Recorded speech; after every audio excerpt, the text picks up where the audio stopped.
Who in Africa dares to speak the raw, unfiltered truth about why the continent has struggled for so long? How can a land so rich in resources remain so poor? Dr. Arikana didn't hold back. She fearlessly called out powerful individuals and exposed hidden truths that no one dared to touch. She didn't worry about being politically correct. Her focus was solely on what Africans needed to know. But what exactly did she say that captured the world's attention? Let's find out.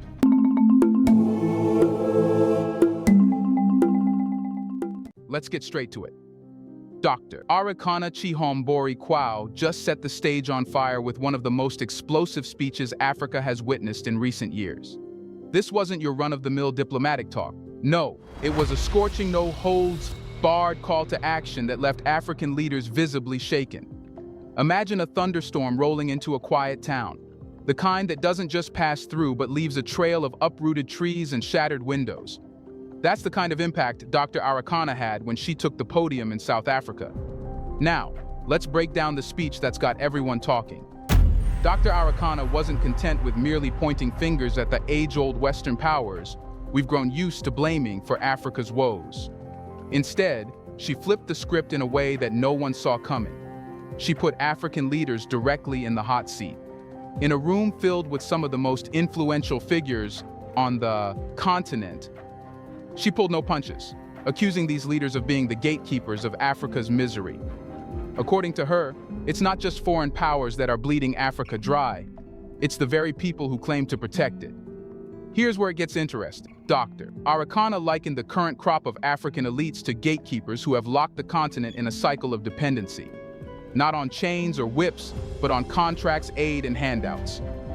She argued that the real betrayal is not just the historical looting by colonial forces, but the modern-day sellout by African leaders who continue to sign deals that strip their nations of resources while filling their own pockets. "What's the price of loyalty to your people?" she asked, her voice resonating like a drumbeat. The room fell silent. It was the kind of question that hangs in the air long after it's been asked. Dr. Arikana went on to detail how some African leaders have essentially become gatekeepers for Western interests, betraying their citizens for a slice of pie. But here's the thing. It's not even a real pie. It's the crumbs and feast, while the continent remains starving. The question is, our leadership is fully aware of the pillars of development. Our leaders are fully aware of the enemies to Africa's development. And yet somehow they're incapable of addressing them. Dr. Arikana didn't stop there. She delivered a gut-wrenching metaphor that sent ripples through the audience. Africa is the goose that lays golden eggs, but our leaders are feeding it to the wolves. She laid bare how these leaders are not only failing to protect Africa's wealth, but are actively participating in the plunder, all in exchange for personal gain. According to her, it's not enough to point the finger outward. Africa needs to clean its own house first. In a move that truly hit home, she called for a complete overhaul of the leadership mindset on the continent. She urged the youth to rise, not with protests, but with education and innovation, to reclaim their future. "The time for begging is over," she declared. "We have everything we need within us to transform Africa. But first, we must be brave enough to call out our own." The room erupted in applause. But, let's be honest, it was the applause of those who had just been slapped awake. Dr. Arikana had made it clear. Africa's liberation won't come from foreign aid or trade agreements skewed in favor of the West. It will come from a new generation of leaders who are willing to challenge the status quo, break free from the mental chains of dependency, and finally put Africa's interests first. It was a rallying cry, not just to African leaders, but to every African who's tired of watching their continent's potential being siphoned away. Dr. Arikana's words were like a mirror, reflecting the uncomfortable truth that Africa's biggest obstacles may not always come from the outside. And now, the question remains, will the leaders she called out dare to step up? Or will they continue to dance to the tune of foreign powers while Africa pays the price? Most importantly, are the leaders only to blame? Here's a reminder to please like and share the video and subscribe to our channel to watch more videos on Black culture, history, civilization, and identity. Let's continue now. Dr. Arikana didn't stop at calling out African leaders alone. She turned her sharp criticism toward ECOWAS, the regional body that claims to protect West Africa's interests. To put it simply, she exposed ECOWAS as a toothless watchdog when it matters, and a fierce enforcer when it's convenient for foreign powers. Let's break it down. Niger, Mali, and Burkina Faso, three West African nations, recently made headlines for military coups that overthrew their governments. The moment these countries took control of their destinies, ECOWAS was quick to jump in with threats of sanctions and military intervention. It's almost like ECOWAS was on standby, ready to act at the snap of a finger. But here's the question, Doctor. Arikana dared to ask, where was this urgency when these very countries were being drained of their resources by foreign powers like France? Take Niger as a glaring example. For decades, Niger's vast uranium reserves have been largely controlled by French companies, who profited while the people of Niger struggled with poverty. When the recent military government decided to reclaim control of its uranium industry, suddenly there were talks of sanctions and even military action from ECOWAS. Dr. Arikana pointed out the irony. Why is ECOWAS so quick to take action against fellow African nations trying to assert their independence, but completely silent when it comes to confronting Western powers that have been exploiting Africa's wealth? The hypocrisy doesn't end. Dr. Arikana drew attention to how ECOWAS uses to punish African countries that refuse to follow the old colonial script. For instance, after the coups in Mali and Burkina Faso, ECOWAS gathered almost immediately, issuing statements, imposing sanctions, and intervention. But when it comes to challenging the real forces draining Africa's resources, like France's decades-long grip on West Africa's economy, ECOWAS conveniently quiet. She sees ECOWAS as nothing more than a puppet for Western interests, suggesting that its true role isn't to protect African nations, but rather to enforce an influence on the continent. Dr. Arikana highlighted that ECOWAS is tough only when it's time to punish African nations that try to from these exploitative ties. When the real villains, foreign corporations and government profiting Africa's resources, come into play, ECOWAS suddenly goes missing. In her speech, Dr. Arikana questioned, why is ECOWAS act against its people, but silent when it's time to challenge those who have been stealing from Africa for centuries? It's a stark reality. ECOWAS appears more interested in keeping African nations in check rather than empowering them to stand up to outside exploitation. Dr. Arikana's words were a wake-up call, urging the audience to see through the charade. She argued that the real betrayal wasn't just from the outside forces exploiting Africa, but from African institutions like ECOWAS, which, instead of protecting their people, seem more interested in protecting the interests of their former colonials. Oh, we can have a coup. I said, help me understand something. France has had coups against these nations for centuries. When France is forcing these countries to deposit their bank reserves with France, that's a coup, an economic coup. President Tinubu, what have you done about this coup? You are sitting on the big boy chair now. Talk to me. What are you going to do about... The harsh reality she laid out was this. ECOWAS is more willing to deploy troops and enforce sanctions against its African brothers and sisters than it is to challenge the real enemies who have been draining the continent dry for generations. It's a bitter pill to swallow, but one that she insists Africa must face if it ever hopes to break free from its chains. Her call to action was clear.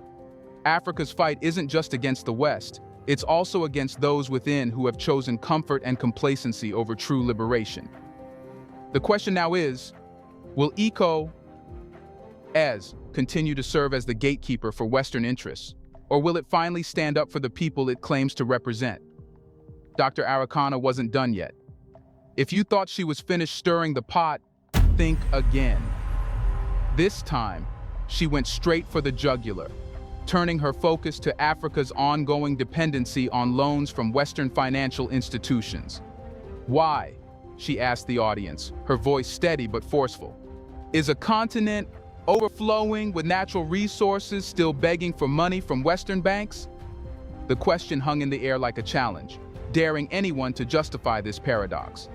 Africa holds 30% of the world's mineral resources. We're talking gold, diamonds, oil, cobalt, and more. Yet despite sitting on these vast reserves, African nations still line up, hat in hand, to beg for loans from the IMF and World Bank. And what do these loans get us? More debt, more control, and more strings attached. Western powers aren't handing out this money out of kindness. They're using it to tighten their grip on the continent. It's like a drug dealer handing out freebies. Just enough to keep you hooked, but never enough to set you free. Dr. Arikana called it out for what it is, a cycle of dependency. African leaders are like addicts who keep coming back for another fix, selling their people's futures for short-term gains. But it's not just about the loans. The real tragedy, as she pointed out, is that while African leaders are busy begging for scraps, the continent is hemorrhaging money at an alarming rate. Consider this. According to the African Development Bank, Africa loses over $50 billion annually to illicit financial flows. This is money siphoned off through tax evasion, shady deals, and corruption, with multinationals and a few corrupt officials at the helm. That's $50 billion that could have been invested in schools, hospitals, infrastructure, and innovation.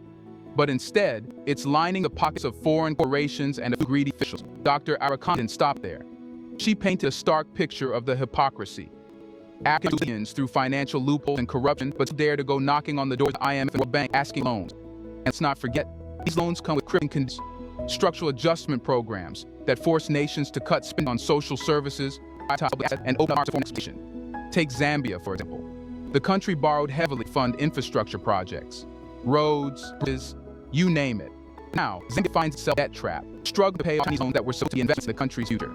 It's economic freedom. Zambia is now stuck in a cycle of debt, with its sovereignty at risk as it negotiates with creditors. And this is just Zambia's story. It's cautionary tale for the entire continent. Dr. Arikana put it bluntly. We have to stop pretending that foreign aid are gifts. They are not. These are not acts of charity.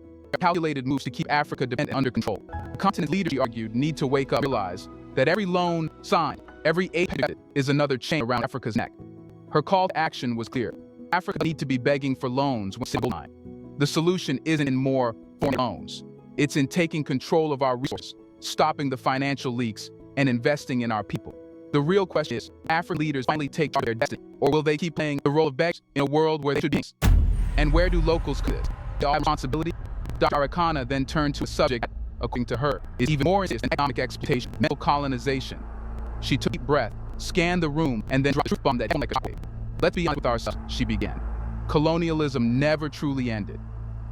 It simply changed its face, its tactics. Her voice filled with urgency, she painted a vivid picture of a continent that, despite gaining physical independence a decade ago, still mentally shackled remnants of Africans, she said, have been conditioned to believe anything coming from the West is automatically superior. This, she argued, is a more dangerous form of control than any military economic domination. Dr. Arikana laid out examples that many in the audience could not ignore. Take a look at our daily lives, she said. The way we dress, the brands we idolize, and even the history we teach our children. Everything reflects a mindset that places Western culture on a pedestal. This mental hurt is what keeps Africa in a cycle of dependency. It's the invisible chain that holds the continent back, preventing from realizing its true potential.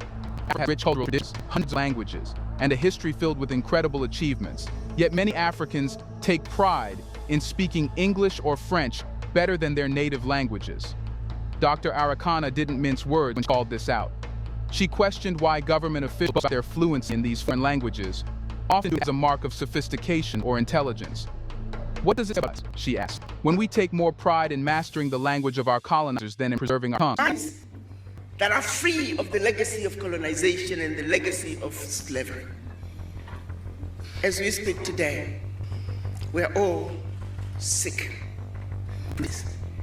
None of us is a... And that's a fact. I'm going to ask every one of you to have a serious conversation with the image in the mirror.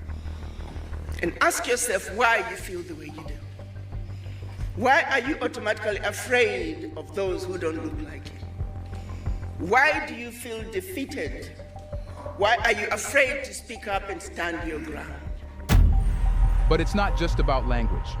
Dr. Arikana delved into the content of African education systems, which are still heavily based on Western curriculums. From a young age, African children are taught more about European explorers like Columbus, Magellan, and Vasco da Gama than they are about African kings, queens, and warriors. How many students in African schools, she asked, learn about Mansa Musa, the wealthiest ruler in history, or Queen Nzinga, who fiercely resisted Portuguese colonization?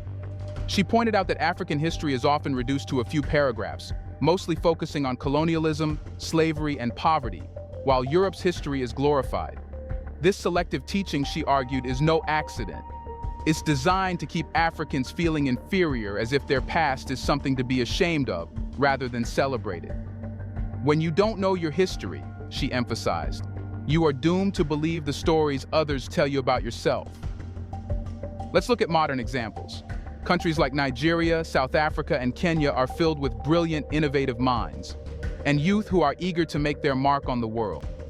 Yet, these same young people are conditioned to believe that success means getting a degree from a Western university, wearing Western brands, and adopting Western lifestyles. Dr. Arikana highlighted that, despite having some of the best talent, Africa still suffers from a brain drain, where its minds leave for the West in search of validation, instead of investing their skills back into their own countries. She used a powerful analogy to drive her point home. It's like trying to win a race while cheering for the other team.